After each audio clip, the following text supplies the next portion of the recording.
Welcome to another episode of Your Church Friends podcast. I'm Chris. And I'm Murdoch. And here we are, Sermon on the Mount, again, dealing with...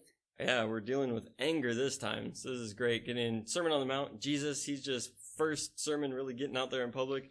And listen to these couple verses. This is Matthew 5:21 and 22. You have heard that it was said to those who lived long ago, don't commit murder, and all who commit murder will be in danger of judgment. But I say to you that everyone who is angry with their brother or sister will be in danger of judgment. If they say to their brother or sister, you idiot, they will be in danger of being condemned by the governing council. And if they say, you fool, they will be in danger of fiery hell. What translation is that? That is the CEB, the Common English Bible. Do you have the app open? Yes. What's the message say? Just pure curiosity, because I know the message kind of simplifies it more into today's term. Because in there, when you're like, you're an idiot. The message? 21 and 22. You're familiar with the command to the ancients, do not murder. I'm telling you that anyone who is so much as angry with a brother or sister is guilty of murder. Carelessly call a brother idiot, and you might find yourself hauled into court. Thoughtlessly yell stupid at a sister, and you're on the brink of hellfire. The simple moral fact is that words kill. I am on the brink of hellfire. Teetering on the edge. Wow, that's like my second favorite word sometimes. Stupid. Oh, yeah. I was like, teetering, hellfire? No, the stupid one. Wow. All right, so the Sermon on the Mount, when I looked at all this, because like every time I kind of want to remember this is what we're talking about. Jesus up there, he is preaching to the people, to the disciples, and to the crowd, and they are there surrounding him. I think it was the first episode, the Beatitudes, where you brought it back to like the parallel between Moses and the Ten Commandments. Yes. And as we get into it and we're going to progressively move forward into it, like the Sermon on the Mount is more difficult than the Ten Commandments to follow, to put it and apply it in our lives, because here it's the simple, like, if you just think it, if you call someone stupid, you're on the brink of hell. Where, like, I don't think that was part of the Ten Commandments. They're like, if we just call someone stupid, we're in trouble. So yeah, it's definitely Matthew coming in, very Jewish book, and setting it up as Jesus as the new Moses. So he's going, hey, you've heard it said to the ancients, speaking of Moses, calling out the Ten Commandments. I wonder if it's more difficult or if it's just a different perspective that sets us on a different path, right? If all that you're ever told here in America, right, we have a law, don't murder, which very thankful for that law, but we don't have the law of, don't become angry with your fellow citizens. Mm-hmm. So right off the bat, as we're growing up, it's just like, oh, I get in trouble with the law if I murder. They don't really care if I'm calling everyone an idiot, which welcome to 2020 in America, right? But if we grow up with that perspective, which is how we should be raising our kids, right? That, hey, the world might tell you don't murder, that's good. But God wants you to have that purity of heart, that you're in that loving mode towards people. I think that it's not as difficult. It just, you need to start with the right perspective. And the further away that you get, the bigger of a jump that it is, if that makes sense. I guess it, like, the way I kind of take of it too is like sin, it comes from the attitudes of the heart. Like, so this is a heart thing, not so much of a external do this, do that kind of actions, but more of like what Jesus is really coming at with everything is taking an internal look at where your heart is. Because like you were saying, prospectively, if prospectively my heart is already like, man, there's a bunch of idiots in the world, then I'm very easily to say that, yeah, there's a bunch of idiots in the world. So it is it's a harsh thing, actually. I think we always talked about the radicalness of what Jesus is doing here, the changing, the flipping the script of what's happening. And now he's dealing with, it's going beyond a thought, and it's going into like our heart. And here is anger, the fun one. And even looking at that, the posture of your heart, right? And how you're looking, because I would say probably truthfully, there are a lot of idiots in the world. Like, I think that some of that is just a fact. Your church friends thinking everyone's an idiot. Yeah, not everyone, just a lot of them. No, people are going to listen to us and go, and there's two right there. The two biggest ones talking. Yeah. But what is the posture of our heart towards people, right? Because like, man, that person is very ignorant, or they are doing things in a very wrong way, in a very hurtful way, or whatever that is. Yeah, we can see that, just like, that is a fool, so to speak. but how do I feel towards that person? And do I have the anger, right? And that's what you're bringing up, the Right. anger that's causing you to yell out, you idiot, you're stupid, and just from a point of rage even, the anger aspect. So I guess if we're going to deal with anger, let's define what is anger. And as an emotionally stunted man, I'm glad that you came with some definitions, because it is a weird thing when you go, here's an emotion. What is that emotion? It's kind of hard to start to define, well, anger, it makes me feel this way. Right. And this is kind of what can trigger it, and here's kind of the results of it. But what did you come up with as far as what's anger? So I got it, is commonly defined as a strong feeling, like you're saying, of annoyance, displeasure, or hostility. So kind of right there out the bat, just an annoying feeling in it, and of hostility, annoyance. For me, I guess what triggers my anger more is annoyance or displeasure. Like hostility isn't something where I kind of fall into, but I know that that's there. And then I have also this medically, we are told that anger is a natural response to a perceived threat against our well-being or position. The response causes our body to release adrenaline, muscles to tighten, and the heart rate and the blood pressure to increase. Yeah, I think that for me, it might be more those two, is that one is the annoyance, that can get me angry. But then two is the threat. Like, I don't think that I just become hostile or that I'm a hostile person, but when something threatens, what was it that it was saying? When what gets threatened? Our well-being or position. Well-being or position, right? If something's threatening something that especially that I'm clinging to or desiring or that I have, it's just like, oh yeah, that will get me angry. Yeah, I kind of fall into that one too. I'll share a story about what's angered me lately. What really grinds my gears? Well, 5 minutes of grinding my gears with Chris. So we grow vegetables in the backyard, and we started planting tomatoes by seed this year. We didn't buy the plant and put it in there, or not tomatoes, watermelons, and they were growing out just so beautiful. We had these like beautiful watermelons starting to grow. They weren't full size yet, but they were growing, maybe like 7 or 8 of them. And then we had this little underground buddy called a gopher, who just slowly started coming up in the watermelons and chopping off vines. And that was fine. None of those vines were producing fruit. Then he started gnawing on the watermelons, and it's just, there's nothing, I couldn't catch this one. Like, I couldn't be out there when he was digging. I set up traps for him. Wasn't having anything to do with it. Finally, I just got so frustrated, I took out all the watermelons. Like, we uprooted them. I totally thought you were going to say, finally got frustrated, dynamite. That's almost there, but we have other plants, so I don't want to damage those. So I took out all the watermelons, we replanted them, and we lost all that kind of harvest. Now this sucker has moved into my cantaloupes, and we're fighting with him. And just today, he came out. We put plastic sheets underneath to like the vine so he couldn't get to them. And he came out, and I was there, and I hit that mole or gopher mound so hard, and he's gone. I didn't catch him, but the anger, right? Because he's threatening my watermelons. Like, this is legit like Caddyshack anger where I'm close to like dynamiting. I even told Justine when I went in the house last night, I'm like, we're ripping out everything. Like, all the cantaloupe, tomatoes, zucchini, cucumbers, everything's coming out, because we have a plan to deal with him for next harvest. But this year we can't do any of that plan because we have to dig underneath, and we're going to lay some protective stuff underneath the soil. But I came in and I was like, everything's got to go. This is it. We're digging everything out. And that was like legit anger. I know it sounds stupid, but like, yeah, my blood was boiling. I was hot. I was frustrated about it. I really think that brings in a couple things, though. You said that you have a well thought out plan for how to deal with the thing that angers you, right? But you're looking at, I can't put that into motion yet. Mm-hmm. And the thing that's currently got you, and where I feel like anger really gets us, is it gives us such a tunnel vision to basically destroy the thing that angers me, right? I'll rip out my whole garden. I love my garden. He's not even going after that stuff yet. Mm-hmm. He's literally went for the watermelons and now the cantaloupe, and like, I'm trying to do it. But I will rip out everything just to get you. Like, yeah, right? Just out of spite, just out of whatever. Like, I will get rid of the things that bring me joy just as long as I can get you.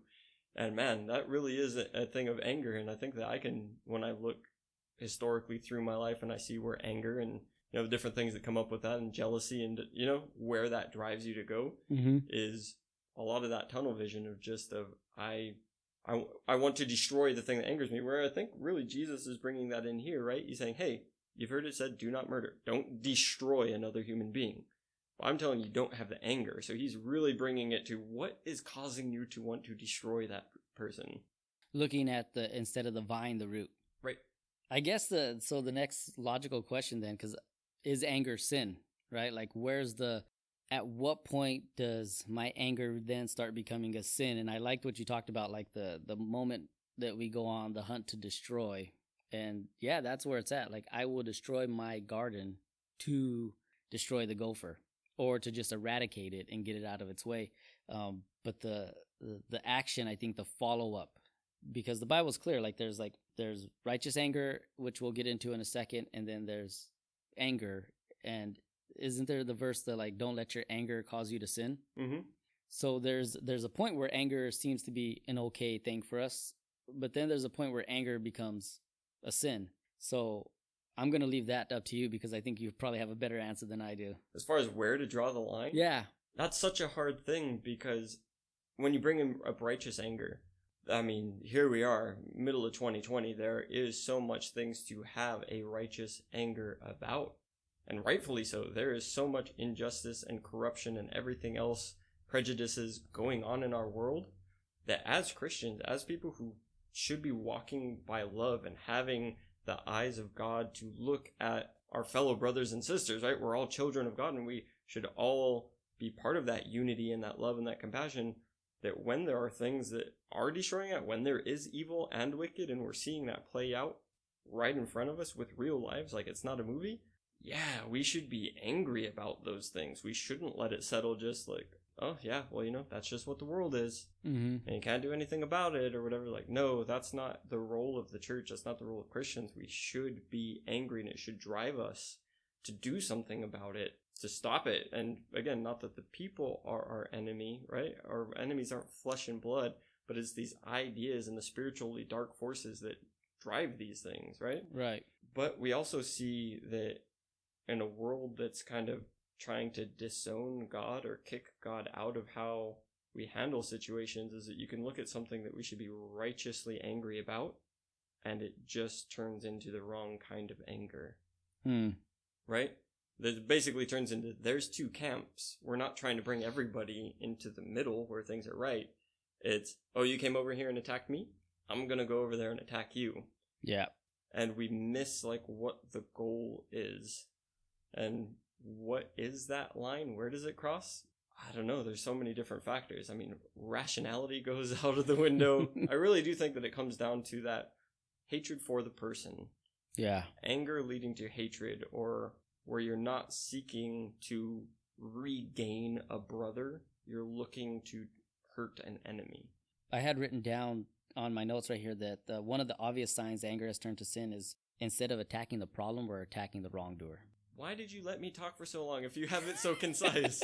Because I want to hear what you had, and it reminded me of my note there. Like once you said that, I was like, oh, that's right here in my notes, and it's right there, perfectly spelled out for us. That like, that's one of the ways that anger becomes a sin, is that we're no longer looking at the problem in general. Because like when Jesus overturned in the temple, when he flipped everything over, right? That was an anger inside of Jesus. He saw how God's temple was being treated, and what people were doing, and the corruption and the motivation behind people to like make a profit off of God. And that angered him, and he overturned everything. But that wasn't an attack against the people. It was an attack against the action of what they were doing, the problem. Like he didn't go out there and start like beating up people or anything, or like. Well, I mean, he did kind of make those whips. Yeah. I don't know if anybody kind of got their butt hit a couple times with that, but I think he was driving out cattle, maybe. Right. Yeah. We'll yeah, he was hitting the cattle out, so that way they would leave. But it was still he was attacking the problem. And right. I think we, as people, there's definitely a line that we teeter on when we start attacking each other. Then we're no longer focused on the problem; we're focused on each other. There are a few other things that like it can be sinful when it's motivated by my pride, when it's unproductive and distorts God's purposes. It becomes sinful. When I allow the anger to linger longer than it should. And then when it's directly opposed to the spirit of love. And I think you touched on all of those when you were talking, and I think it's important for everyone to understand, like, pride will cause me to be angry about at someone, because that original definition, when it's attacking a position, like if someone is coming after my job or my title, so quickly we become angry. I even think about it as being a parent. When my kids don't listen, do I take that personally to where like I get angry because they're not respecting me as dad? My title is not being respected? Or do I go to correct them and correct the action instead of what's going on, you know?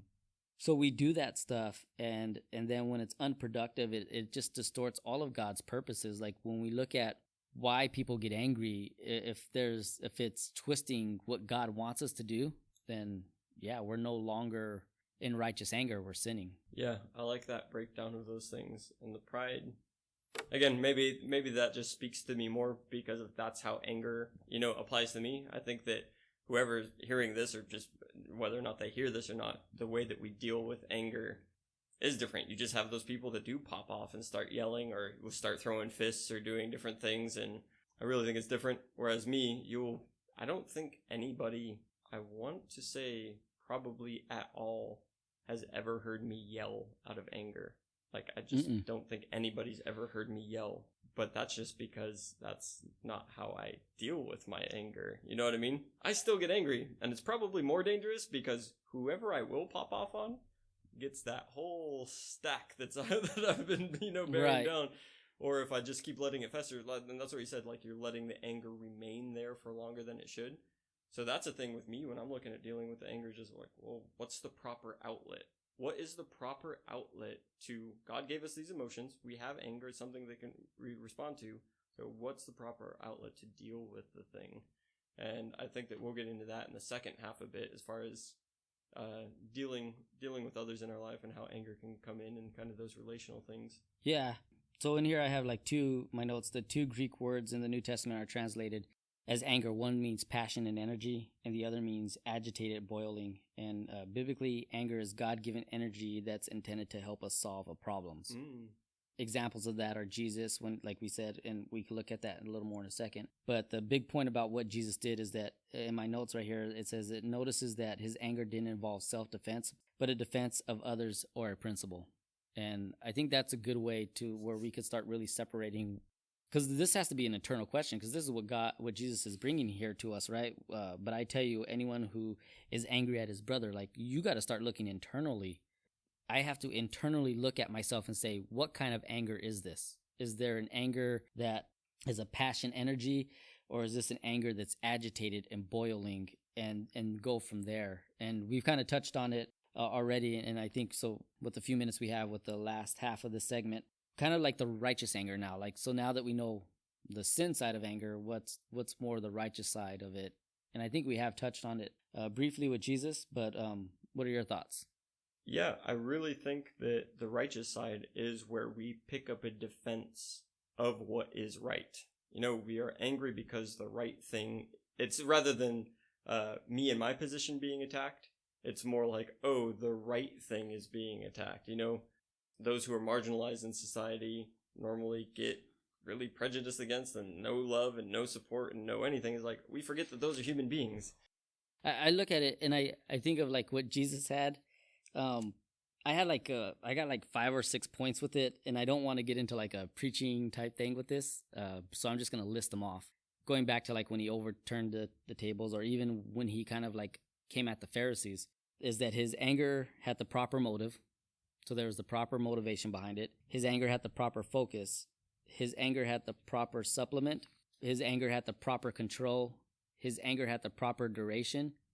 And his anger had the proper result. And in looking all that, like I think that's the checklist for us when we're looking at, is my anger righteous?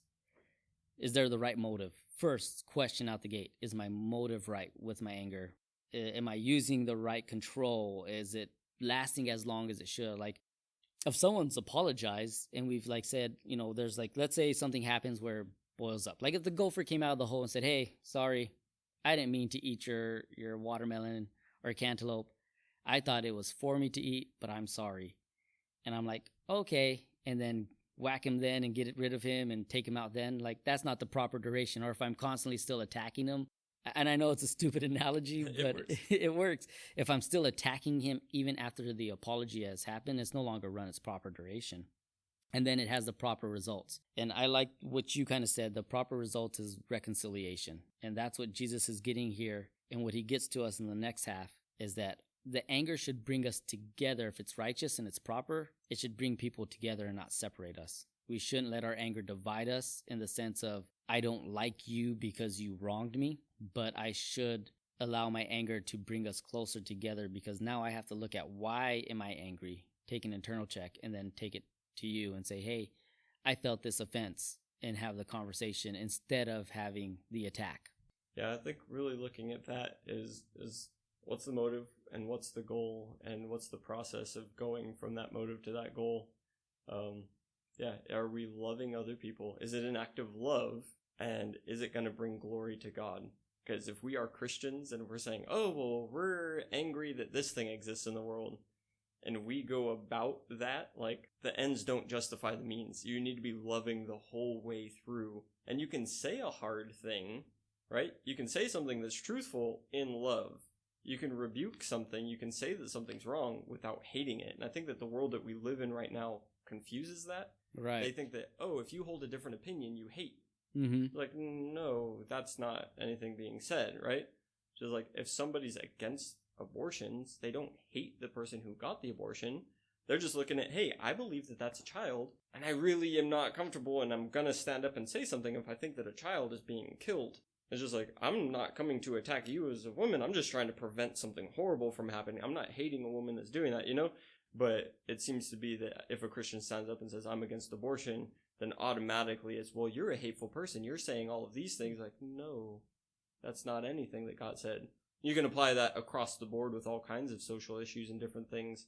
We need to be able to say things.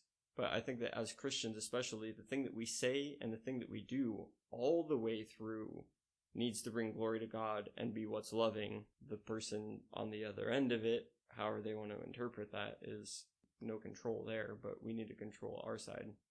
I think to wrap up this part, the part that we really need to, as Christians, watch ourselves with is where Jesus says, but anyone who says you fool will be in danger of the fire of hell. And to really, really check ourselves, because again, this message on the Sermon on the Mount isn't a like, hey, everyone love, love, love, love, happy, love, love, love. Jesus is coming at us because he's really trying to check us on who we are internally. And we have to watch ourselves, because if, as a Christian, if I come at someone and say, the Message translation, you're stupid, and it's such really stupid is a spiteful word, and it's so harsh, and, you know, I don't like that I use it, but it is the term that comes out of my mouth more frequently than not as someone cuts me off on the freeway, because it's an anger issue. It's an anger word that's coming from my heart out of my mouth. And what Jesus is saying to me is, hey, Chris, you really got to start checking yourself, because you're going around telling people that you love me, but your words are now saying the exact opposite of that you love me. Yeah, I know we're wrapping up this part, but I think that even within there, the anger, we want to associate the person again, like you are stupid, and then the person is the problem again. And we've been saying this, but rather than, hey, you know what? You just did a stupid thing. And then we're both on the side of trying to eradicate people doing stupid things. Right. You know what I mean? I do tons of stupid stuff.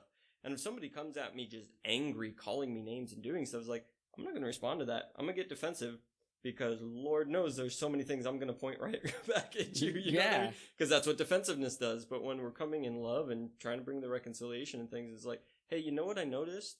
You've been doing this. And here's some reasons that might not be the best thing. Here's what that actually did to me and what it's doing to other people. How do you think like we can go about that? And I think that that's a good way of moving into the next. Yeah, I'll share this last story and then we'll do it. Me and you got into kind of like a disagreement maybe like a month ago now, texting. And I'm not going to talk about what the disagreement was, but you had thrown a couple of Bible verses at me, and that internally triggered attack at my position of knowledge. And then I attacked back with words, because I was attacked by position. And then the conversation kind of like escalated a little more. And then at one point I had to just be like, oh no, I realized what just happened. And I had to pray about it. And then I text you like, hey, I just prayed about this and I don't feel right anymore and I need to apologize. And then you text back, you're right, I'm sorry too. And then everything was cool.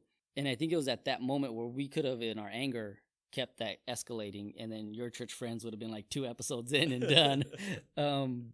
But we looked at the issue instead of each other at that moment and went to resolve that instead. And I think that's the proper way we need to handle things. And it's okay if we sometimes fly off the handle and say something that's harsh, but we have to be big enough, and we'll get into that in the next segment, to say, I'm sorry, and own up to what we've done to hurt other people in our anger. But we do have a commercial. It's for the Anger Emporium. That's going to help a lot of people deal with their anger. So listen to that and have fun.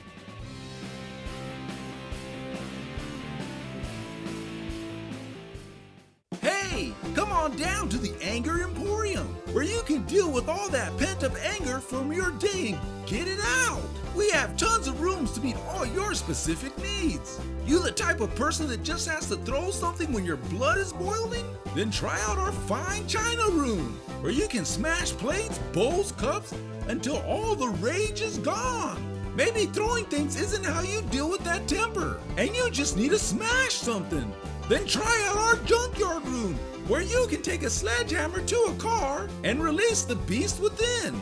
And for the music lovers, you must try the Rockstar room, where you can bash that guitar, flip a keyboard, kick the butt out of a drum set, find your peace as you crush a plethora of musical instruments. But wait, that's not all. Here are some newly added rooms. The Scream Room. Yell to your heart's content. The Ask to Talk to a Manager room. Give that manager a piece of your mind. The Italian Stallion room. Get that inner Rocky on and tear up a side of beef. The Home Demolition room. Smash walls. Smash toilets. Smash showers. Whatever you want. The Fruit Cocktail room. No fruit is safe from your wrath. The Anger Emporium. We're currently located by the I-5, 101, 233, 15, and 405 highway, and adjacent to the beef gristle mill. So come down and release that unrighteous anger and leave holy. It's the Anger Emporium. Anger Emporium. Anger Emporium. Come down today.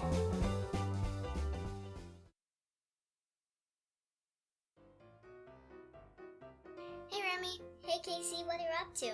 Oh, nothing, just watching some videos on YouTube. That's cool, what are you watching? Our dads on their YouTube channel. Our dads have a YouTube channel? Yes, they do. They also have a Facebook group page and an Instagram account. Wow, really? What else do they have? They also have a Teespring account where they sell t-shirts. Where can I find this information? All of the links can be found in the descriptions below.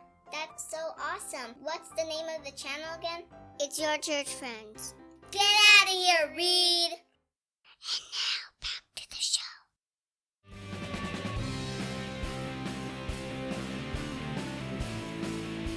Alright, so we are back, and that was the Anger Emporium. I'm pretty sure I could deal with a couple sessions over there. What would be the room you went to? Honestly, probably just going and smashing stuff. I've had a history of going and taking cinder blocks with a sledgehammer and doing that, or taking an axe to a tree and just kind of chopping away. I think that because I'm not the type to yell, just physically exerting the anger and allowing it to release is probably a way for me to go. How about you? I would probably go talk to someone's manager. I think because of my years working in customer service, there have been plenty of times I want to give some vendors a piece of my mind, but couldn't. And I think that would be where I would go. Yeah, go in. Are you allowed to give the person the name? Say, all right, this is your name. Yeah, that'd be great, wouldn't it? Like, here's your specific name, and I need to yell at you. And here is where you work. Right. All right, let's continue on then with the next few verses. You want to read those? Sure. So here we go back in the CEB translation, and Jesus picking up, saying, "Therefore, if you bring your gift to the altar and there remember that your brother or sister has something against you, leave your gift at the altar and go. First, make things right with your brother or sister, and then come back and offer your gift. Be sure to make friends quickly with your opponents while you are with them on the way to court. Otherwise, they will haul you before the judge will turn you over to the officer of the court, and you will be thrown into prison. I say to you in all seriousness that you won't get out of there until you've paid the very last penny." What do you think about that? I think God's telling us, or Jesus is like, you got to deal with your anger problems. Yeah. The great philosopher Yoda said one time, fear is the path of the dark side. Fear leads to anger. Anger leads to hate. And hate leads to suffering. And it really does. Yeah. And anger and leading to suffering like that, especially what he's talking about here in that first little section, is that the suffering that comes from us holding on to anger when it comes to interpersonal things is the thing of, oh, bitterness. That's the poison that you drink trying to hurt somebody else. Mm-hmm. It's just you are holding on to that, thinking that it's affecting that person. And it is in a way because you don't have that proper relationship with them, but most often they're off living their own life. And that I really like that analogy that bitterness is the poison that we're drinking. Because when we look at like what anger is doing to us, it is bitterness is kind of that thing that it's hurting me more than it's hurting anyone else. Like I am being hurt internally because of my bitterness, holding on to that grudge, holding on to that resentment, holding on to that hate. And as funny as it is to quote Yoda, there's so much truth behind that, because all your anger does is lead to one thing, to another thing, to another thing, to where eventually it's destroying you. And that one thing to another thing, here in verse 23 again, if you're bringing your gift to the altar and there you remember that your brother or sister has something against you, leave your gift at the altar and go first make things right with them and then come back, right? So it's not a thing of, oh, I'm angry with this person and God is saying go and make that thing right. It's full on God saying, hey, you're coming to offer something to me. I don't want that thing if you remember, if there's someone who has something against you, right? Mm-hmm. If they have something against you. So we need to really look at our relationships and look at, is anything not right? Is anybody angry with me? Why? It doesn't matter really why. Well, they're right. I'm right. Whoever's right. It's no, they have something against you. Go and make it right.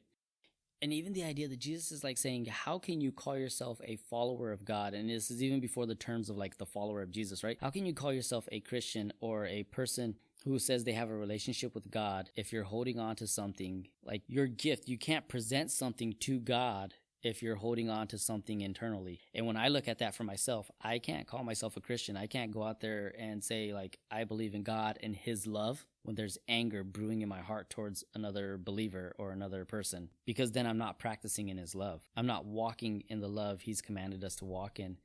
And anything I do at that point, does God count it as righteousness or obedience or a sacrifice, or a gift? Anything that I'm saying, well, I'm doing all this good stuff for you, God, on this end. But he's like, yeah, but you're holding bitterness in your heart towards your brother. Like, get yourself together, man. Go fix that before you think you can fix anything else. I definitely think there's a, hey, do something with this command. Mm-hmm. And maybe not that the other stuff doesn't count, but it's also, hello, pay attention to this thing. But you're talking about holding on to the bitterness, right? Somebody might have something against you, and you're not holding on to bitterness. Somebody might just have something against you, and I think that the thing to kind of frame it in this way is there anybody that you are aware of that could say of you, oh, that person is bad for XYZ reason, and they never came to me to try and make things right?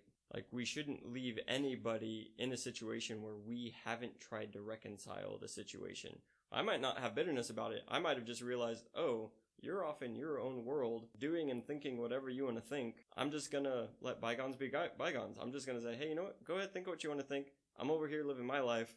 You really have no effect on me anymore. No ill feelings. Like, if whatever happens, happens, but go ahead and do that. But Jesus is saying, no, go and try to reconcile. Mm-hmm. There shouldn't be anybody that can say, hey, there was a wrong done, and that person never tried to make it right. I think for me with anger, what made this all a little bit harder is because I know personally it's something I deal with.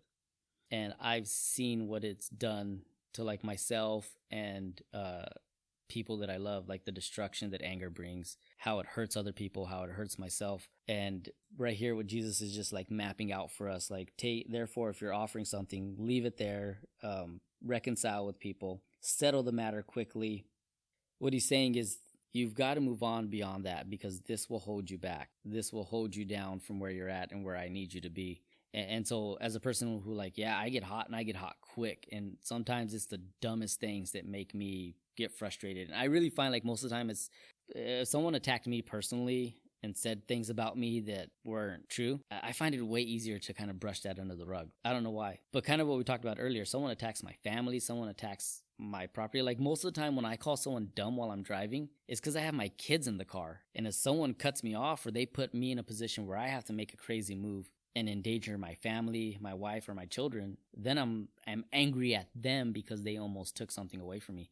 But in here, Jesus is saying, like, you can't hold on to that stuff. Like, holding on to anger is just so bad for your health. It's so bad for who you are.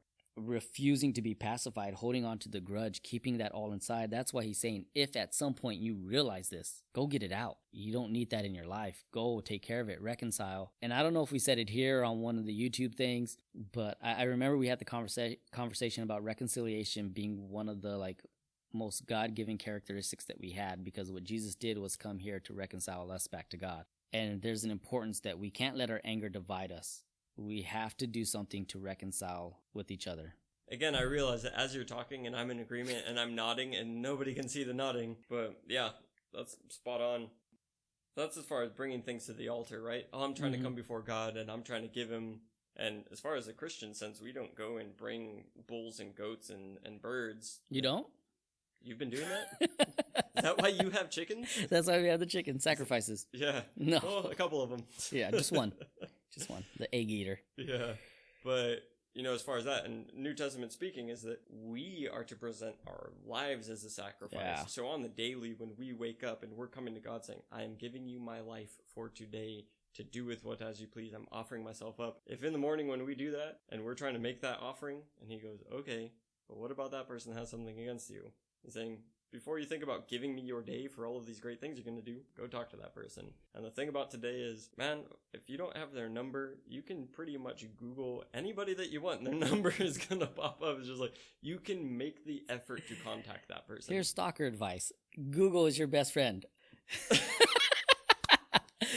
Make me eat my words. Yeah. No, here's what I'm thinking. And because just the way we're talking about it and presenting it, because this is a serious issue. And we looked at, like Jesus said, I came here to everything was first the Beatitudes. Blessed are this, you'll inherit the kingdom.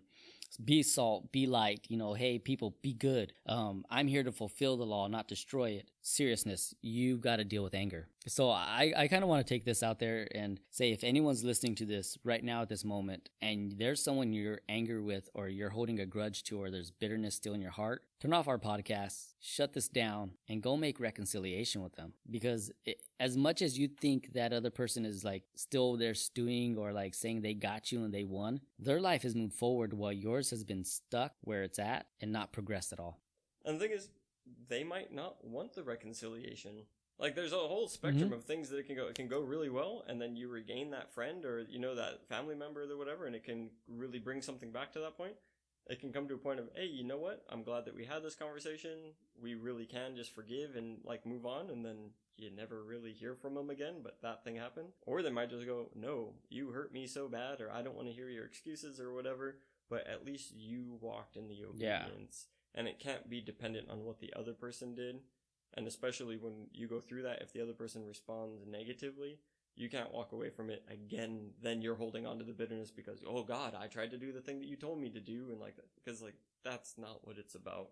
Right. And it's for yourself. I think that's what a lot of people miss. What they don't understand when it comes to getting rid of your anger or forgiving someone, it's a lot to do with helping you.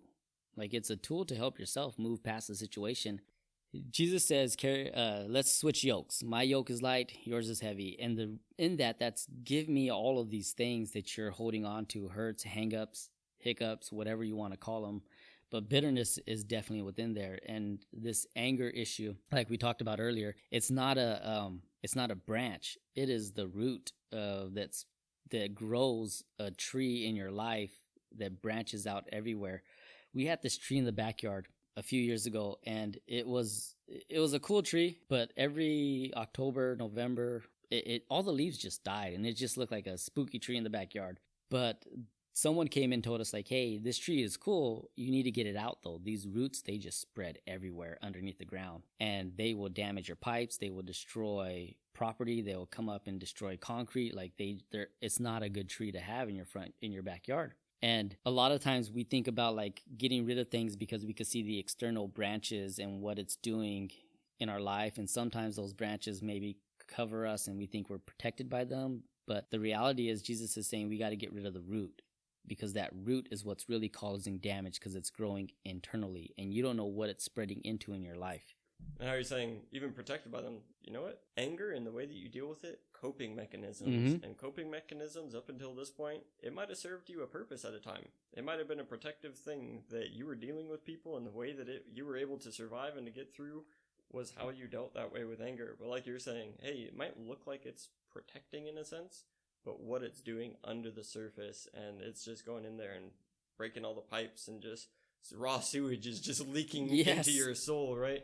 Yeah, that's a really good point. I like that you brought that up too, because personally, I always used my anger as a drive, like my chip on my shoulder, almost so that, like, I'll prove you wrong. If someone kind of said something negative against me, then I got angry, and then I put it there, and the little voice that kept saying, "Prove them wrong, prove them wrong." For many years, that was like my thing. That where if someone got me angry, it became the chip on my shoulder to show them the opposite, and I used it as a coping mechanism and as a tool. But really what it did was allow the root to grow deep in my life. So yeah, it really can do a lot of bad stuff. So I do want to move a bit into the other part where it's saying, be sure to make friends with your opponents while you're on your way with them on the way to court. Otherwise, they'll haul you before the judge will turn you over to the officer, and you'll be thrown into prison. I say to you in all seriousness that you won't get out of there until you've paid the very last penny. Now, there's something there culturally going back, and the Jews were living under Roman rule, and the way that they were getting dragged into court and everything else during that time. This is really actual practical knowledge that was going on there, just based on the oppressiveness that was happening there, and it was going to apply to Christians as things went on, as Christians were even more, can't think of the word, prejudiced against, oppressed and everything than even the Jewish people were. And that just happened for hundreds of years. So really practical, what's going on in your life type of thing. Hey, if somebody's got something against you, I'm telling you this in all seriousness, do everything you can to make that right before you get to the prison. But, and not to take away from that, but I also, as we've been talking about relationships with people, I really take that, and I also see this when I'm looking at my relationship with God. Like, he is the judge. And I have not only broken his law, but I've broken his heart. I have given him every right to be angry with me, right? Because for all kinds of reasons, I made myself an enemy to him. Like, oh, you want me to love people? I'm going to actually treat them this way. Oh, you want me to take care of people? No, I'm doing this. Oh, you want me to, like, find you and have a close relationship with you and give you the worship and the honor and everything you do?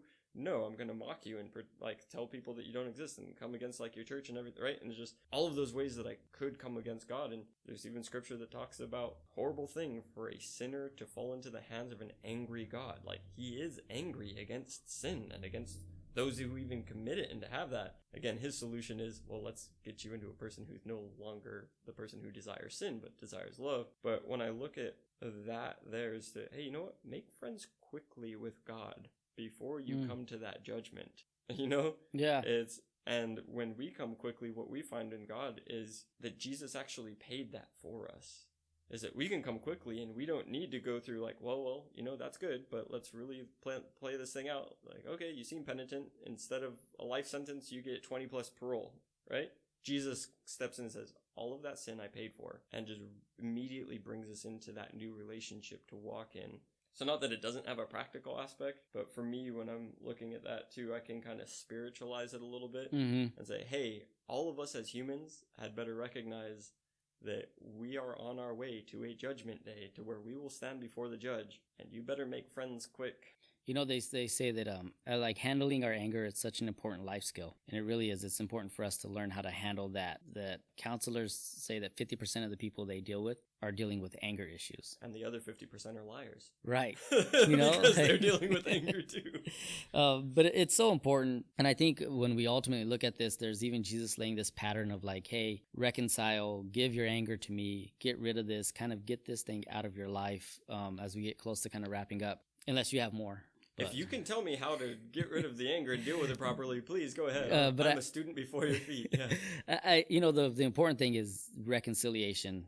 Go and make things right. But that reconciliation has to start here in your heart, and it has to start with God. If someone's wronged you and you haven't forgiven them and forgiven yourself with God and your relationship with God first, like, hey, God, I'm holding on to this anger and hate, and I need you to forgive me of that sin. You're not going to be able to move forward and have that reconciliation conversation properly, I don't think. So the thing we have to do, and it's so hard, right? but we have to give our anger to God. In every aspect of our life, God is telling us, surrender, give it to me, let me take it. And just as much as I say, like, me not fully being obedient to God and saying, I'm not going to give you all control of my life, anger is a part of that control. I need to give that over to Him and let Him have that and reconcile with people. But there are proper ways to do it. I think there are proper ways. So I'm going to give just like 4 basic rules that we can use to communicate. The first thing is be honest and speak. People can't read our minds, so when we speak, it has to be in truth and love. And I think the first thing we do need to do is be honest and say something to someone else. Like our illustration where you angered me, and it wasn't your intention, but then I had to turn around and be like, hey, this is why I responded that way, because it was an attack against what I felt, an attack against my character. And it depends on how you know people and how you can do that. 'Cause Yeah. my wife and I will come to the point of just saying, hey, I don't know how to communicate this, so I need to let you know that this is an attack. I'm trying to work out what this is. Will you work this out with me? Because we're trying to get to reconciliation. So even if you can frame it, how you're saying speak truthfully and to have that, to be able to sit with someone and say, hey, look, this might get kind of messy before we come to somewhere. Because I need to work through with you what this anger is like so that we can come to a spot. And working through it with somebody kind of requires that, will you see this through to the end kind of mentality. And it's to be honest and speak. Me and my wife are the same way. We like argue probably more than we have regular conversations. It feels like sometimes we're two strong-headed people with two strong-headed opinions. And a lot of times in our earlier part of our marriage, it led to like bitterness and anger and resentment when we would get into like scuffles because we were just arguing. But then we turned it into, we're going to argue and we know we're going to argue, but as long as we're arguing towards a solution, right, then we're just going to keep working it out. We're going to just keep ramming like 2 bulls until like we sit there and be like, oh, here's the answer. Again, side note, put that towards God. I don't think that God is scared for you to argue with Him towards a solution. Right. If you're just coming angry with God and you don't want to work towards a solution, you're in the wrong. If you're coming like, God, I don't understand this. What is this about? Can you give me understanding? Can we seek towards it? Yeah, pretty good chance there. Yeah. The second thing is this, stay current. So we got to allow ourselves not to allow what's bothering us to build up until we lose control. And it's important to deal with what's bothering us before it reaches like critical mass. So like I think during most arguments, most people, like when they're communicating how they feel, start going, but then you also did this back then. They bring out the laundry list of what they've been holding on to instead of like, bro, you can't remember anything and you're bringing up what I did 4 years ago. Yeah. And again, attack the problem, not the person. We've said this a few times, but I think that's so important to when we're dealing with anger is attack the problem, not the person, because the person isn't the problem. You're right. You nailed my driving anger issues on the head. It's not the person I think it's stupid. It's the action that was done that was stupid. But that doesn't mean that the person is stupid. And I really got to stop saying stupid. Well, I'm going to take this again. I know I'm kind of flip-flopping around everywhere, but as parents, it's kind of that thing when we're looking to our children, right? Is that, especially when it comes to punishment and anger and everything, you did something. My issue isn't like, oh no, you are a horrible being that exists in the world. It's, what can I do that can adequately teach you and show you that this isn't the right thing for now or forever, that you need to understand what the situation is so that when you are faced with this again, you won't make that same choice. And that's where sometimes the punishment and all the stuff, when you're just punishing from anger or you're coming, like, what did that do? What was the end goal? What was the solution? The solution should be, hey, that was a danger to you. That was a stupid thing. That's not going to lead you in the right path, whatever the thing is. So here's how I need to instruct you to bring you to not repeating that in the future. Because definitely anger comes up, and don't punish your kid right as soon as something happens because you're in the midst of your anger. And just, no, come at it logically in a way that will both teach the lesson now, if there's any consequence that needs to be given now, that will then help aid there's consequences to this. It might not have come naturally this quick. I'm going to shorten that down so you can see real consequence. And here's some teaching so that you don't do it again in the future. You even think about like God and what He did. The problem that we have, like sin, is our problem. But He doesn't attack us, the person, in our sin. He sent His Son to die on the cross for our sin to attack the problem. So that's a good way to even look at it for ourselves, is always, and it's handling things the righteous way, God's way. Am I attacking the problem or the person? And God Himself doesn't attack the person. He always addresses the problem within our lives. And the last thing is this: act, don't react. Because of our fallen nature, our first impulse is often a sinful one. The time spent in counting to 10 should be used to reflect upon the godly way to respond. So just take some time and don't react to how you feel. So I've really been working on that one. My first tendency when someone would do something while I'm driving was always lay on that horn. I was a horn layer. And driving a Prius didn't stop that? You weren't ashamed? No, even because that horn doesn't even sound intimidating. It's not even aggressive. It's more like someone very annoyingly just hollering at you. Is there a flock of geese behind you? But I'm learning to not react, to take the moment, take the breath. The other day, me and my wife, again, we got into one of these scuffles that we do, and I was hot. Something happened and I just got hot, and I'm just saying everything, and I'm going da da da da, and don't you think this, and da da da, and she wasn't answering me, and it got more and more frustrating that she wasn't answering me. And then I was like, well, aren't you gonna say something? And she was like, I'm learning not to say things right away. I'm learning to be slow to speak and slow to anger, or whatever. You know what that verse is? And I was like, oh man, I'm a horrible husband. Because she then just checked me. That was checkmate in that argument. She won, theoretically, but she was 100% right. How we respond to it instead of reacting quickly. Take time, think about it. Before you go into rage mode, calm down to assess what really is going on internally and how can you handle it. I think that applies in both ways. Is that one, in the moment, most definitely. Don't just go into the react. Take the time and choose to act. Don't be carried away in a react. But also, 99.99% of our lives aren't those moments. Mm-hmm. So choose to act now, right? Do the self-introspective to look at, why do I get angry? Who am I angry with? What are the things that cause anger in my life? Who do I think is an idiot? How does this thing blow up? How do I handle anger? How does all of that, does anybody have anything against me that I need to go make it right? What is my relationship before God? Because all of those things can happen right now, and the better that we get to know God, get to know ourselves, mean that in the moment, we are far better prepared on how to handle that moment because we've done the groundwork beforehand. Mm-hmm. It's we've learned the skill outside of the battle so that when we're in the battle, we're not wait, what's a sword? What am I supposed to do?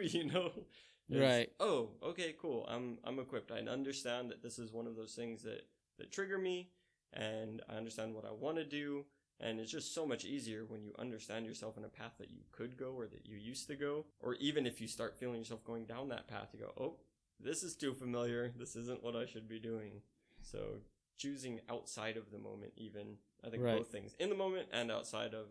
To wrap it all up, that again, I think I've said it a few times, but I want to nail this point home, is that anger is a serious thing that we need to address. And here Jesus is on the Sermon on the Mount kind of starting off, and this is just the beginning. Right? This is just the beginning. We're going next week into lust. We're going into divorce and keeping your word and loving your enemies, prayer, making oaths. And Jesus is attacking everyone at the heart of the issue. Well, he says, I didn't come to bring peace, but a sword, right? I like how he said, love your enemies. I don't want to go, but they're a bunch of idiots. Right, there we go there's again. The anger. There's the anger.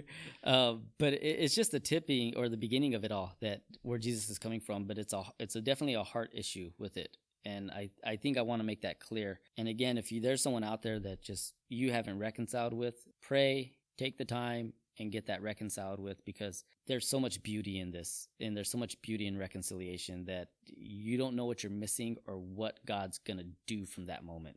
Right. God is a God of reconciliation, and if we want to see him work, that's definitely one of his key areas. But life is too short. It really is. I think we were just talking about it in James. Life is a vapor.